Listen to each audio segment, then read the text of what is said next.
कांग्रेस के वरिष्ठ नेता और राज्यसभा में कांग्रेस संसदीय दल के उपनेता प्रमोद तिवारी जी इस सीमा तक चले गए कि जब सजा दी जानी चाहिए तो परिवार को देखकर, यानी गांधी परिवार की पृष्ठभूमि को देखकर दी जानी चाहिए।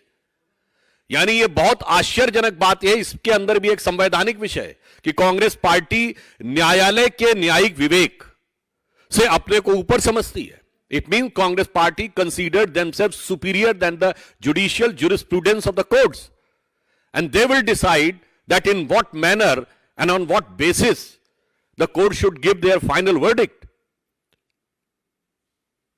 इसलिए मैं कहना चाहूंगा कि शायद, जिसे कहावत है ना हिंदी में, रस्सी जल गई पर बल नहीं गया। एक देश में दो विधान इन्हें आज भी चाहिए, एक विधान आम आदमी के लिए और एक विधान अपने परिवार के लिए।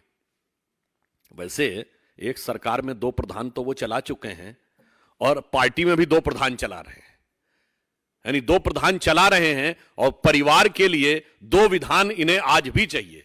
और फिर प्रमोद तिवारी जी कहते हैं परिवार की पृष्ठभूमि देख के देना चाहिए। तो मैं विनम्रता के साथ स्मरण दिलाना चाहता हूं कि आप ही के परिवार में आपकी दादी श्रीमती इंदिरा गांधी जी न्यायालय के द्वारा दोषी सिद्ध हुई थी चुनाव में धांधली के आरोप में। यह आपकी परंपरा है, पृष्ठभूमि है, और उन्होंने अपने को उसके बावजूद इंडिया इज इंदिरा कहा था। श्री राजीव गांधी जी भारत के पहले प्रधानमंत्री बने थे जो बोफोर्स में भ्रष्टाचार के आरोप में आए थे, और उन्होंने उसके बाद यह भी बोला था कि बड़ा पेड़ गिरता है तो धरती हिलती, यानी हजारों सिखों के नरसंहार को जस्टिफाई किया था। आपकी माताजी के छत्र छाया में चल रही सरकार में महात्मा गांधी की समाधि पर लिखे हे राम के राम को काल्पनिक कह दिया गया था। तो मान्यवर, किस पृष्ठभूमि की आप बात कर रहे हैं?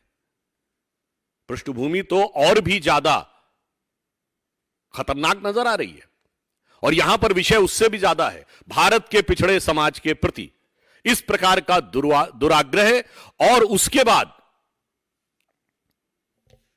आप जिस बेशर्मी के साथ उस चीज का समर्थन कर रहे हैं वो दुखद है, पीड़ादायी है।